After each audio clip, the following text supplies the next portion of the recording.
안녕하세요. 저는 이 채널을 사랑하고 아끼는 구독자이자 평범한 직장인이자 한 집안의 아내이자 어머니로서 사생활을 나누는 이야기를 흔히 할 줄 알았지만 최근 나 자신에게도 충격적인 사건이 생겨 이렇게 글을 쓰고 보내게 되었습니다. 남편과 저는 30이 되기 전 20대 중반에 만나 결혼했습니다.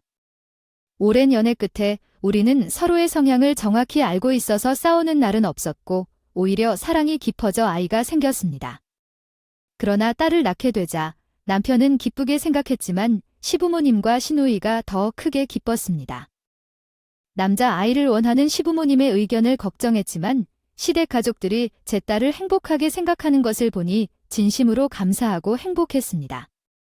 특히 시어머니는 손녀를 키우겠다며 제가 일을 하고 싶으면 무엇이든 도와줄 것이라고 했어요. 아름다운 손녀를 보면서 행복에 심취할 거라고 했습니다. 나도 키워보고 싶었구나. 일하고 싶다는 너의 마음을 염려하지 말고 계속하세요. 그때 곁에 있던 시누이가 말했다. 네, 정말요. 저도 프리랜서니까 자주 집에 가서 조카를 돌볼게요. 그러니까 걱정 마세요. 계속 일하시라고. 그들의 말에 감동하여 고맙습니다, 아가씨. 정말로 감사합니다. 시댁에서 매번 행복하게 지내고 있습니다. 다른 사람들은 시부모님이나 허령에 대해 불평하고 한탄하지만 나는 시댁에서 진정한 가족의 사랑을 누릴 수 있어서 감사합니다 라고 대답했습니다. 그리고 시어머니의 말대로 계속 일하고 아이를 시댁에서 돌봐달라고 맡겼습니다. 이로써 제 딸은 낮에는 시댁에서 시부모님과 시누이의 사랑을 받고 저녁에는 우리 부부의 사랑을 받아 더욱 건강하고 행복해졌습니다. 친정은 차로 5시간 이상 걸리는 지방에 있어서 부모님을 거의 못 만나고 아이를 낳은 후에도 명절이나 휴일 때만 찾아뵀습니다. 그러나 시부모님은 항상 따뜻하게 대해주셨고 외로움이나 그리움을 느끼지 않게 해주셨습니다. 시댁 식구들과 더 가까워지며 자주 여행을 다녀왔습니다. 주말마다 시댁 식구들과 함께 캠핑을 하거나 바닷가, 계곡으로 놀러 다녀왔습니다. 사랑은 깊어졌고 경제적인 부담도 없었습니다. 저는 부모님을 만날 수 없는 대신 시댁에서 진정한 가족의 사랑을 느끼며 행복하게 지낼 수 있었습니다. 시부모님과 시누이가 너무 좋아서 더 바랄 것이 없었습니다. 친구들은 이렇게 말할 때 우리 집을 부러워했고 있을 때 잘 해드리라는 조언도 받았어요. 5년 동안 시어머니께서 제 딸을 거의 다 키우다시피 해주셨고 시신을 많이 도와주셔서 제가 편하게 육아를 할 수 있었어요. 딸은 벌써 많이 자라서 유치원에 다니고 있고 건강한 아이가 되었어요. 그리고 딸은 부모보다 시어머니를 더 좋아하게 됐어요. 이해할 수 있는 일이긴 하지만 시어머니를 보지 못하면 서러움에 눈물이 나기도 했죠. 그래서 시어머니는 매일 딸을 돌봐주셨어요. 시어머니는 연세도 있고 허리와 관절이 좋지 않아서 걱정했지만 딸을 사랑하셔서 우리 말을 듣지 않으셨어요. 시어머니의 건강이 쇠약해지는 것을 보고 걱정이 되었는데 건강검진을 받았을 때 괜찮다는 소식을 들었어요. 감사한 일이지만 시어머니의 건강이 최우선이라 생각하고 싶어요. 결과는 나왔지만 연세가 많으셔서 언제든지 병이 생길까 봐 걱정했습니다. 그러던 중 한 해가 지나자 시어머니가 걱정했던 것보다 더 큰 건강 위기에 처했습니다. 아프고 피곤하여 병원을 찾았고 결국 췌장암 말기 진단을 받았습니다. 우리 가족은 매우 놀라 시어머니를 안고 울었습니다. 어머니 말기예요. 이건 말이 안 돼요. 아가들이 많이 놀랬겠네요. 하지만 어쩔 수 없어요. 내가 많이 죄를 짓고 살아서 벌을 받는 것일지도 모르죠. 어머니는 밥 없이도 살아왔는데 어떻게 말기에 이르셨을까요? 아니요, 내 잘못이에요. 손주를 맡기고 편안하게 살아왔던 것이 잘못입니다. 아무것도 아닙니다. 손녀 아름이가 최고의 행복이에요. 지난 5년은 가장 소중한 것입니다. 시어머니는 마음의 준비를 다 한 것으로 보였고 눈물을 삼키며 웃으면서 떠나겠다고 했습니다. 저와 아내는 이를 뜻있게 휴가를 내고 시어머니를 돌봐드리기로 했습니다. 딸은 할머니가 외롭지 않게 잘 지내도록 하겠습니다. 옆에서 살살 이야기를 해드렸고 어머님은 고통스럽지만 애써 미소를 지으며 우릴 위로해 주려고 노력하셨습니다. 그렇게 마지막 떠나시는 날까지 어머님 곁에서 많은 추억을 만들었습니다. 어머님이 천국으로 떠나실 때는 말로 형용할 수 없을 만큼 슬펐습니다. 저와 남편, 시누이, 시아버지, 그리고 딸아이까지 모두 슬픔 속에 장례를 치렀어요. 어머님 없는 일상은 너무 아파하고 쓸쓸했어요. 식구들 모두 잘 먹지 않고 편히 잠자지도 못했죠. 그런데 시아버지가 며칠 만에 충격적인 소식을 전했어요. 시골에 불러다가 남편, 시누이, 그리고 딸 아름이까지 다 모았는데 낯선 여자가 있었어요. 시아버지는 왜 그렇게 좋아하는지 여자를 보며 행복한 웃음을 멈출 수 없었어요. 이번이 3번째 결혼이다. 너희들은 나랑 만난 애인이다. 나는 2번째 결혼을 의심했다. 어머님이 돌아가신 지 일주일밖에 지나지 않아 새로운 결혼을 하겠다는 건 정말 심이다. 너무하네요. 내 질문이 끝나자 시누이가 덧붙였다. 아버지는 지금 무엇을 하고 있습니까? 엄마가 돌아가신 후 새 여자를 데려오겠다고? 그게 정말로 너무한 일이 아니야? 그러자 아버지 옆에 있던 여자가 씩 웃으며 말했습니다. 이건 어디에? 아버지한테 그리는 소리를 해야 사랑이 따로 있는가? 그렇다고 우리가 부정을 저질렀다고? 혼자 사는 사람끼리 사랑에 빠졌다는 것이 무슨 큰 죄냐고 시누이는 여자의 말을 무시하며 아버지를 비난했습니다. 아버지, 돈을 보험금으로 가져가서 이 여자와 함께 가정을 이룰 생각이야? 이 여자는 돈을 보고 아버지와 같이 살고 싶어 온 거 아니야? 그렇다. 맞다. 그러나 그 돈은 내 돈 아니냐? 엄마와 너희를 먹여 살렸으니 충분히 사용해도 괜찮잖아. 그래서 내 연인에게 돈을 주고 함께 살자고 했다. 엄마의 목숨값으로 새 여자를 데려오겠다니 아버지가 이러한 사람인 줄 몰랐어. 정말 실망스러워. 이게 이거요? 아버지에게 이런 사람인 척하지 마. 야, 나도 내 인생을 살아가야 할 텐데. 죽은 엄마 생각하면서 외롭게 살아가야 할 이유가 없잖아. 아무리 그래도 이렇게 빨리 다른 여자를 만나는 건 아니잖아. 누군가 보면 엄마가 빨리 돌아가시길 기다리는 줄 안다. 화가 난 시누이가 아버님께 하는 말을 다 했더니 크게 화를 내셨다. 제 시어머니와 아이들을 돌아가셔서 고생하신 것을 양해해 주는 것은 너무나 사려 깊고 응원하는 모습이 아니겠습니까? 그 말에 시누이와 남편이 눈물을 찔릅니다. 그리고 시아버지와의 대화를 끊고 싶어 했습니다. 저도 충격받아서 딸 아름이의 손을 잡고 떠날 준비를 했습니다. 그런데 시아버지는 그래, 너희 나가라. 내게 여자랑 함께할 시간은 남아있으니까 라며 우리를 향해 말했습니다. 남편과 시누이는 시아버지를 더 이상 만나고 싶지 않다고 하며 시댁을 떠나자고 했습니다. 저도 자리에 서 있는 시어머니께 미안한 마음이 들어 시댁을 찾아가지 않기로 했습니다. 그런데 이틀 후 시아버지가 새 여자와의 웨딩 사진을 찍어 카톡 프로필 사진으로 올렸다고 합니다. 이를 보고 분노가 치밀었습니다. 아버지, 띵 사진까지 찍으셨군요. 정말 대단하십니다. 생각했습니다. 아버지가 어머니를 그토록 사랑했는데 어떻게 빨리 재혼을 할 수 있을까요? 그리고 어머님의 사망보험금을 사용해 결혼까지 했단 말이죠. 정말 너무할 정도입니다. 그래서 사실은 우리 가족은 아버지에게 너무 실망했습니다. 여전히 엄마를 그리워하며 힘들어하는데요. 아버지는 우리 부부에게 큰 실망을 안겨줬어요. 반면 언니는 더욱 화가 나셨죠. 아버지는 아버지와 아이의 관계까지 끊을 것이라고 다짐하셨다고 해요. 저는 아버지를 이해하려 노력해봐도 완전히 이해가 안 돼요.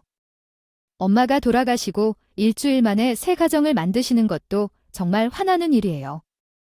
엄마의 사망보험금을 그 여자에게 주고 살림을 갖추신다니 말이에요. 저는 앞으로 아버지를 보지 않고 살 생각이에요. 그 여자와 100년 1000년을 사시고 살게 될 텐데요. 어떻게 아버지가 이렇게 됐는지 모르겠어요. 얼마 전에는 웃으며 애인을 소개해주던 아버지의 모습이 지금 떠나지 않아요. 내 남편이 그랬다면 저승에서도 우리가 오래도록 싸울 것 같아요. 언니가 아버지가 연락하면 받지 말라고 하면서 아름이가 보고 싶을지도 모르니까 연락을 끊으라고 해요. 그래서 저는 시댁에 가지 않기로 결정했어요. 몇 달이 지났는데 시아버지는 전화도 문자도 보내지 않네요. 손녀와 손자의 안부를 물어주실 줄 알았는데 새 시어머니와 행복한 때 한 번도 찾아보지 않았어요. 그런데 얼마 후에 주말에 친구들과 백화점 쇼핑을 나갔는데 거기서 새 시어머니를 만나게 되었습니다. 시어머니는 명품샵에서 많은 물건을 사고 나왔어요. 너 현수야? 나 아니냐? 아네, 뭐야 인사하네. 아무리 재혼을 했어도 내가 내 시어머니잖아. 저는 보는 눈들이 있어서 억지로 고개를 숙였어요. 어머님 안녕하세요? 쇼핑하러 오셨나 봐요. 그래, 내 시아버지가 기분 전환하라고 카드 줬다. 그런데 한도가 초과돼서 많이 못 샀어. 영감탱이가 생각보다 커진 게 별로 없더군나. 그래도 어쩌겠냐? 이미 혼인신고까지 했으니 숙명이라 생각하고 살아야지. 그래서 너도 친구들하고 쇼핑하러 온 거냐? 네, 겨울옷 좀 보러 왔어요. 그러냐? 그럼 이렇게 만난 김에 CM이 옷 한 벌 사주거라 했어요. 한 노초가 된 게 별로 없구나. 그래도 어떡해. 이미 너도 친구들과 쇼핑하러 온 거 아니냐. 그러하게 대화를 나누면서 시어머니는 샤넬 코트를 사고 싶었다고 했어요. 코트를 사줄 수 있겠니? 어머님, 전 명품을 산 적이 한 번도 없어요. 그리고 어머님한테 옷을 사드릴 명분도 없고요. 지금 제 남편과 아가씨가 어떤 마음인지 짐작하고 계시잖아요. 끝까지 못한 걸 사달라니까 시시콜콜하게 무슨 말이 그렇게 많아. 되돌아가서 이야기를 해야 합니다. 제 남편은 매달 돈을 쓰는 게 가장 기분 좋게 사는 방법이라고 말하는데 난 이런 생활로 버텨야 하는 거야? 시어머니는 자랑스러운 이야기로 어느새 사라졌어. 아버지는 날 걱정하셨다. 하지만 이게 현실이란 거야? 이런 생활을 할 수 있는 건 이 시어머니밖에 없었으니까. 그래서 아버지를 찾지 않게 결정했고 몇 일 후 아버지가 연락을 줬다. 손녀를 만나고 싶다고 말했어. 아이, 잘 지내니? 나는 너무 그리운데. 네, 그러니까 아버지 나도 너를 그리운데 너를 찾고 싶어. 하지만 새 시어머니 덕분에 완전히 끊기로 마음먹었어. 아버지에게 보고 싶다면 언제든지 올 수 있단다. 새 시어머니는 항상 밖에 나가니까 낮에 방문해도 된다고. 그럼 아버지는 식사는 어떻게 하셔? 내가 다 해주지. 와 그러니까 아버지 실례지만 한 번만. 내가 그날 딸과 함께 시부모 집을 방문하게 되자 다친 것도 없는데 아비가 왜 이렇게 많이 계셨는지 놀라웠어요. 아빠, 어디 아팠어요? 검진 받아봤어도 얼마나 건강하다고 해서 이런 거예요? 많이 걱정했습니다. 엄마는 왜 아무 음식을 안 해주셨어요? 물었더니 엄마는 가볍게 웃으면서 손녀딸을 안아주며 놀아주셨어요. 그때 집 안을 둘러보니 청소도 빨래도 언제 했는지 물건에 덮여 있었고 밥상에는 찬밥만 굳어져 있었습니다. 냉장고를 열어보니 반찬이 하나도 없었어요. 그런 상황을 보고 돌아가기보다는 엄마에게 이야기하고 싶었어요. 저녁까지 시간을 보내고 나서 엄마가 취해서 들어왔습니다. 며느리가 왔구나. 손녀도 왔구나. 여긴 무슨 소리냐? 아버님은 목돈을 주고도 카드까지 제 멋대로 쓰고 돌아다니면서 왜 저희 아버님 식사를 안 챙기고 있어? 하시더군요. 집안이 이러니 노하실 수밖에 없잖아요. 어머니가 되셨으면 시아버지를 챙기셔야죠. 저의 아버님을 만나서 고생하고 호강하신다고 했으면 최소한 답은 굶기지 말아야 하는 게 아닌가요? 제가 똑 부러지게 말했더니 아름이와 놀던 시아버지가 나섰습니다. 새애기, 넌 뭐 하는 거냐? 어른한테 대드는 거야? 이 사람이 뭘 잘못했다고 쓴소리를 하는 거야? 아버님이 잘 지내시면 아무 말도 하지 않겠죠. 그런데 이건 너무 심하지 않아요. 그러자 시어머니가 나한테 집순이 밥순이를 파라는 거냐? 그럼 너와 자식들이 성의를 보여봐. 매달 반찬 값싸게 돈을 주고 시켜 먹든지 하라고 라며 돈을 요구하더군요. 어머님이 명품 쇼핑을 줄이면 충분히 가능하실 텐데요. 얘야, 그건 그거고 이건 이거지. 어디서 날 가르치려고 들어? 니들이 나의 엄마로 인정하고 베푸는 게 있으면 나도 어미 노릇하면서 살겠다. 그러니까 돌아가서 아들하고 딸한테 전해라. 나를 받아들이고 자식 노릇하라고 말이야. 알아듣겠냐? 저는 긴 한숨을 내쉬며 집안을 한 번 더 둘러봤고 비쩍 마른 시아버지의 모습을 다시 한 번 봤습니다. 그래서 전 시댁에서 나와 집으로 시누이를 불렀어요. 남편과 셋이 모이게 되자 오늘 시댁에 갔다 온 일을 전했습니다. 자초지종을 설명하고 시아버지를 가만히 두면 병이 날 것 같다고 말했죠. 그러자 두 사람은 어떻게 되든 상관없다고 시어머니를 찾아서 머리를 조아리고 돈을 주고 싶진 않다고 하더라고요. 그래서 나는 두 사람을 설득하려고 했다. 여보 시어머니, 아가씨, 아무리 아버님이 미워해도 이대로 저렴하게 살아가는 것은 아닌 것 같아요. 하늘에 계신 어머님이 그걸 원하지 않을 거고요. 시댁에 가봤는데 꼴이 말이 안 된다. 제대로 된 밥 한 끼도 못 먹고 살아가는 걸 보니 마음이 안 좋았어요. 아버님이 잘못을 저질렀지만 우리는 자식으로서 해야 할 일을 해야 한다고요. 아버님이 제대로 된 삶을 살게 도와주자고 말했더니 시누이가 화를 내며 말했습니다. 엄마가 보험금으로 새 가족을 만들어 간다고 해서 새 가족을 만들어주자고 화를 내는 말투였습니다. 그저 그렇게 사식에 내버려 두고 다 자업자득 아니겠어요. 내 동생의 말이 맞아. 아버지가 굶고 지내든 말든 우리는 개입할 필요가 없다고 나는 아직도 아버지를 이해할 수 없다. 엄마가 돌아가신 지 일주일 만에 보험금으로 재혼할 정도의 상황이 아무리 이해가 안 감. 두 사람 모두 말이 틀린 거 하나 없는데 다만 나중에 후회할 짓은 하지 않게끔 돼야 한다고 생각해.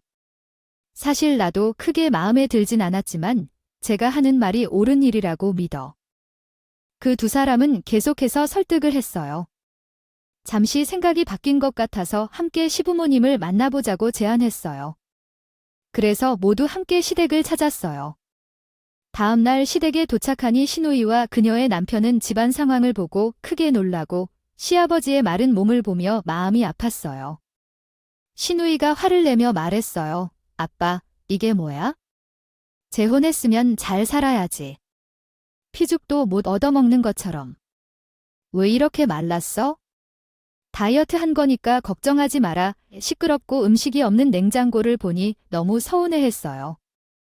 아빠만 카드를 흥청망청 사용하고 다닌다는데 그게 결혼 조건이라고 해 그냥 참아야 한다고 말했어요. 시누이는 화가 나지만 저와 함께 시댁 청소를 하고 있었어요. 냉장고에 썩어가는 음식을 모두 버렸고 장을 보러 가서 시아버지가 좋아하는 찬들을 만들었다. 저녁 시간이 되자 새 시어머니가 취한 채로 들어왔다. 그리고 자식들이 다 같이 온 거야. 이제야 자식 노릇하려는 모양이네. 시어머니가 화를 내며 말했다. 시누이는 시어머니를 보고 사람 사는 꼴이 이게 뭐야? 집에서 뭐 하고 사는 거야? 그러자 시어머니는 평온하게 자리에 앉아 나니 집에 살림하러 왔단다. 너희 아버지가 같이 살아만 준다면 모든 걸 다 해주겠다고 해서 왔다 라고 말했다. 그리고 살림을 부탁하려면 예에 바르게 말해야 한다며 시어머니에게 부탁을 했다. 그러자 시어머니는 웃으며 매달 200만 원씩 줘라. 세 사람이 합해서 생활비 주면 내가 집에서 살 일만 하겠다 라며 부담스러운 조건을 내걸었다. 현재 그게 말이 되는 것 같나요? 우리 아빠한테 돈 받고 시집 왔는데 200만 원씩 달라고 하다니. 그렇지 않으면 끝낼래. 공짜로는 파출부 노래도 안 한다 라고 시어머니가 말했다. 장모는 진짜 말이 통하지 않는 사람이었습니다. 그래서 나는 중재에 나섰습니다. 월 200만 원은 너무 많다 생각해서 100만 원의 금액을 제안했죠. 장모는 생각 중이었던 척하더니 바로 알겠다고 대답했습니다.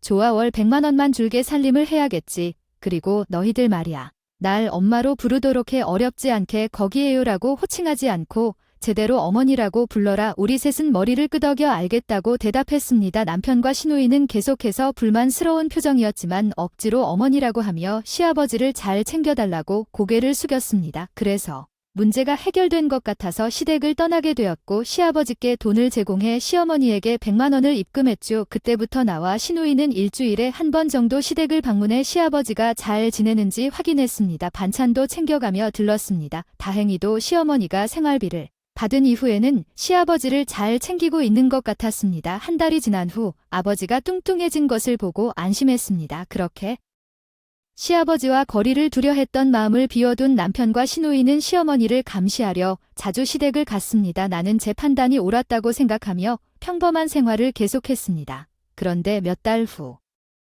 현재 그게 말이 되는 것 같나요? 우리 아빠한테 돈 받고 시집 왔는데 200만 원씩 달라고 하다니. 그렇지 않으면 끝낼래. 공짜로는 파출부 노래도 안 한다라고 시어머니가 말했다. 제 어머니의 생일이 다가와 고민에 빠졌어요. 전화로 생일을 직접 밝히며 푸짐한 생일상과 선물을 요청했습니다. 새엄마가 너희와 함께 가족이 되는 것과 함께 첫 생일인 것을 알지? 그래서 생일상을 최고로 준비해 달라고 시킨 거예요.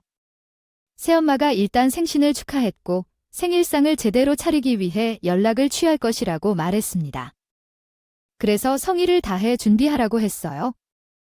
어머니가 요즘은 아버지에게 식사를 챙기느라 힘들다며 맛난 음식을 많이 준비해달라고 했습니다. 그래서 시댁에 가서 장을 보고 생일상을 준비하러 갔어요.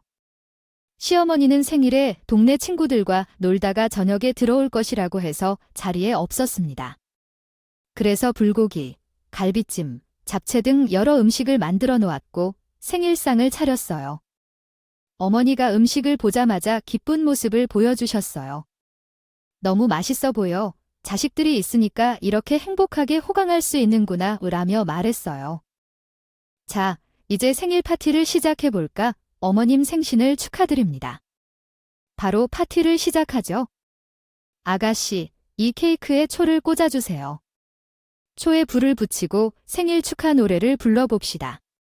시어머니께서는 술 냄새를 맡고서 초를 끄셨어요. 그리고 한 사람씩 선물을 주는데 시누이는 겨울 코트를 선물했습니다. 새엄마, 여기 선물이에요. 날이 쌀쌀해져서 코트를 한 벌 샀어요. 그곳에는 명품이 아닌 30만 원짜리 코트가 있었는데 시어머니께서는 성의를 갖고 준 선물이라고 생각하셨어요. 그러나 시누이는 클래식한 말투로 마음에 들지 않으면 환불해도 돼요. 내가 입을 테니까요. 그럼 아들과 새혁이는 어떤 선물을 준비했는지 알아볼까요? 저는 쇼핑백을 시어머니께 건네주었고 그 속에 안마기가 들어있었는데 안마기는 이미 굽신거리며 약한 표정을 지으셨습니다. 이거 뭐냐, 몰랑한 안마기. 이런 걸 선물로 들고 오다니? 너희들 혼내줄게. 어머님, 이거 꽤 비싼 제품인데 효과도 좋아서 나이 든 분들이 많이 사용하시거든요. 당신이 찾고 계신 물건이죠? 요즘 중국산 제품들도 품질이 좋아요. 너무 심하게 비난하지 마세요. 상황이 잘못됐네요. 호랑이 선물 줄 때 인사를 잘해야겠네요. 시어머니가 선물을 마음에 안 들어서 안마 기계를 던졌어요. 뚜둥 소리가 났어요. 남편과 시누이는 어떻게 물었어요? 괜찮냐? 제 기분이 상한 것보다 더 문제예요. 시어머니가 선물을 던졌네요. 성의를 지키는 게 중요해요. 시어머니는 케이크를 얼굴에 던졌어요. 제가 울었어요. 화가 난 남편이 일어나려고 할 때 시누이가 말렸어요. 그리고 생일상을 엎어버렸어요. 소리가 컸어요. 시누이가 시어머니에게 음식을 던졌어요. 너무 심한 말을 하네요. 상황이 혼란스러워지고 있어요. 번호로 짜리를 해야 해요. 당신의 딸이 너무 심한 행동을 해요. 제발 당신의 딸을 조르세요. 식자재를 맞은 시어머니는 두 손으로 머리를 붙잡고 소리를 질렀습니다. 사돈이 그 행동을 멈추지 않자 사부가 일어섰고 시어머니의 뺨을 세게 쳤습니다. 이와 같은 선동적인 성격을 보여 여자가 뭐 하는 거야? 좋든 싫든 내 옷은 왜 때리는 거야? 아버지의 성장에 대해 무엇이 문제가 되는지도 모르고 어디서 거지 같은 여자를 가져와서 가정을 돌보고 여러 사람을 피곤하게 만들어. 아버지는 자격이 없어야 할 것을 자랑하고 있네. 그런 짓을 하자 사부가 시어머니의 얼굴을 다시 치렀고 흥분하여 계속 후려치려 하였지만 남편이 그것을 막았습니다. 아버지, 왜 딸을 때리세요? 이 아이는 잘못말 한마디 없었는데 왜 여자 편을 하는 거예요? 이 자식들이 왜까지 모여 성상사를 벌이는 거지. 당장 너희 어머니께 사과하고 그렇지 않으면 다음부터 너희 눈에 당장 보지 않겠다. 딸은 아버지가 잘 했어요라며 자르고 한다면 연락 끊어버리는 게 낫겠다고 제안했습니다. 그 늙은 여우에게 처박혔군. 우리랑 연락을 끊고 둘이서 살아봐. 앞으로 아버지가 굶든 말든 상관 안 할 거라고. 아무도 없는 걸로 생각하고 살 거라고. 마침내 오해를 인정하지 않고 큰 소리로 나가라. 너 같은 딸을 가진 적이 없으니까 내 눈앞에서 사라져. 너희 둘도 나가. 너희들 모두 똑같은 존재야. 아버지가 지금 실수하고 있습니다. 아가씨에게 그렇게 말씀하시면 안 돼요. 먼저 잘못한 건 어머니라고 말해야죠. 너도 조용히 해. 이 사도시가 될 줄 알았느냐. 네가 내 아내에게 제대로 된 선물을 사왔더라면 이런 일은 없었을 거야. 그 모든 것들이 어머니의 탓이죠. 아버지, 제가 걱정돼서 아가씨와 남편을 설득해서 다시 오고 싶게 만들었는데 왜 그런 말씀을 하세요? 아버지는 제 발언에 마음에 들지 않았는지 생크림이 묻은 제 얼굴에 따귀를 날렸어요. 그러자 남편이 아버지를 밀치며 분노했고 다시 싸움을 한다면 다칠 수 있다고 경고했습니다. 저희 자식들이 일어서서 옷을 입고 떠나려고 했을 때 시어머니는 일어나서 욕을 퍼부은 후 혜미가 소리쳐서 침묵이 펼쳐진다. 당신 어미가 보면 너희 모두를 사모할 걸세. 저는 선을 넘는 욕설에 분개해서 안마의자를 들고 시어머니 얼굴을 때렸습니다. 명중을 치자 비명이 터지기 시작하자 아버지가 우리를 향해 욕을 하시며 경찰을 불러올 것이라고 협박했습니다. 결국 최악의 상태로 시댁에서 나왔고 우리 세 사람은 다시는 돌아가지 않았습니다. 아버지의 얼굴을 보지 않기로 다짐했어요. 그날 분노로 몇 주 동안 고통을 느끼며 겨우 일상을 버텨냈습니다. 남편은 미안하다는 말을 수십 번씩 반복하며 사과하고 시누이는 부끄러운 일이 없도록 도와주겠다고 약속했습니다. 그 위로를 듣고 몇 달 만에 기억을 잊을 수 있었어요. 남편과 시누이, 그리고 딸 아름이와의 행복한 시간을 보내며 서서히 아버지를 멀리 떨어진 나라에 사는 사람으로 보게 되었습니다. 그렇게 시간이 흘러 한 해가 지난 때 시아버지로부터 부친 명복을 빕니다는 그룹 문자가 도착했어요. 새 어머니가 비명품을 좋아하며 화려한 옷과 신발을 입고 술을 마시다가 빙판길에서 넘어져 심한 다침으로 세상을 떴다고 했어요. 막연한 죽음에 가족이 참석하지 않았습니다. 그 여자 때문에 가정이 혼란스러워지고 고통받은데 어떤 이유로 그의 명복을 빕니다는 장례식에 참석해야 할 이유가 있을까요? 아버지는 내가 들어오지 않다면 그것은 좋지 않다며 즉시 돌아오라는 연속 메시지를 보냈습니다. 답장을 주셨는데 우리는 눈 하나 깜짝 놀랐다. 그래서 어떻게 장례를 치렀는지 모르고 있고 지내고 있었지만 일주일이 지나자 아버지가 저희를 찾아왔다. 어두운 다크서클이 두드러진 눈에는 몸이 마른 것 같았고 피부도 안 좋아 보였다. 아들아, 딸아, 그리고 새아, 나 좀 도와줘. 아버지 애들인 목소리에 시누이가 대답했어요. 이게 누구야? 우리에게 씻을 수 없는 상처를 줬던 아버지 아니에요. 우리랑 연락을 끊고 사시겠다던 분이 왜 다시 찾아왔지? 아, 우리 어머니의 사망보험금으로 꼬셔온 새 여인이 죽어서 외로워서 찾아온 건가? 왜 당신은 아버지 앞에서 보험을 들고 있지 않아요? 우리 딸이 남편에게 실망한 것 같아 보여. 얘들아, 미안하다. 예의가 없었어. 왜 그 여자와 재혼했는지 나도 이해가 안 되네. 마치 꿈을 꾼 것처럼 보여. 난 지난번에 너희에게 한 말은 다 진심이 아니었어. 흥분해서 나온 말들이었지만 이 아버지가 사과하면서 잘못을 인정해. 아들아, 어버님은 늦었다. 그때 우리가 겪은 수모와 욕은 씻어내지 못해 우리는 아버님을 받아들이지 않기로 했으니 돌아가세요. 나 왜 이래? 더 착한 아이였잖아. 내가 무슨 소인을 저질렀어도 용서해주는 천사 같은 아이였지만 이러지 말아요. 아버지, 우리는 되돌릴 수 없을 만큼 아버지를 미워합니다. 그 여자 때문에 가정이 혼란스러워지고 고통받은데 어떤 이유로 그의 명복을 빕니다는 장례식에 참석해야 할 이유가 있을까요? 아버지는 내가 들어오지 않다면 그것은 좋지 않다며 즉시 돌아오라는 연속 메시지를 보냈습니다. 그리고 나한테 뭘 그랬나요? 피 한 방울 섞이지 않은 사람이니까 꺼져달라고 했잖아요. 나는 아버지의 세 번째 부인에게 맞고는 물론 나를 때리셨어요. 그런데 어떻게 이전처럼 가족으로 살 수 있겠어요? 내 이야기를 마치자 제 어머니는 경고했다. 아빠, 널 아빠라고 불러대는 건 오늘이 마지막이란다. 저희를 도와줬으면서도 어미뒤진 년이라 욕한 세 번째 부인에게 편들었을 때 왜 다시 여기로 돌아왔는지 모르겠지만 조용히 물러가 아이들아. 입기가 싸울지언정 할 말이 없다. 여자에게 미쳐서 헛소리를 했었어. 아이들아, 내 상황이 좋지 않다. 솔직히 말하마. 요새 제 세 번째 부인과 재혼하려고 너희들 어머니의 보험금을 썼다는 걸 알지? 그게 전부가 아니야? 매달 카드값만 수백만 원씩 들었어. 그리고 세 번째 부인의 동생이 사업한다며 빼돌린 돈이 50억이나 돼. 그 돈으로 우리 집을 담보로 대출받았는데 사업이 실패해서 돌려받을 돈도 없어. 집이 경매로 나가기 직전이야. 나 좀 도와주면 안 되겠냐? 결국 아버지는 돈이 필요해서 우리를 찾아왔던 거야.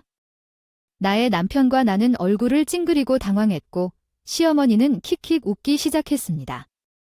결국 우리를 찾아와 빚을 갚아주길 원했다는 거야? 아버지, 진짜 너무하는 거 아닌가? 이렇게 두꺼운 얼굴을 한 사람인 줄은 몰랐어. 우리는 10원도 갚아줄 생각이 없으니 돌아가. 그 집을 정리하고 너희들하고 어떻게 사느냐고. 아들이나 며느리랑 살아도 좋고 딸이나 손주랑 살아도 좋다. 우리가 다시 행복하게 살자고. 아버지, 욕심이 너무 많지 않나? 우리가 미쳤다고 아버지를 데리고 사겠어? 다른 여자 생기면 안 되고 자식들을 버릴 수 있는 양반 같은 거 아니야? 우리는 아버지를 받아들일 수 없어. 오빠, 새언니, 맞지? 나와 남편은 머리를 끄덕이며 시어머니와 마음이 같다고 대답했습니다. 그러자 시아버지는 넙죽 무릎을 꿇고 손을 들어 머리 위로 싹싹 기도했습니다. 내가 이런 모습을 하게 만든 것들을 용서해주게. 앞으로 반성하고 갚아가며 살게. 용서해주게. 시어미와 남편에게 생각을 해보라고 제안했는데 당신은 착한 것도 너무한 것 같다고 나를 나무라며 말했습니다.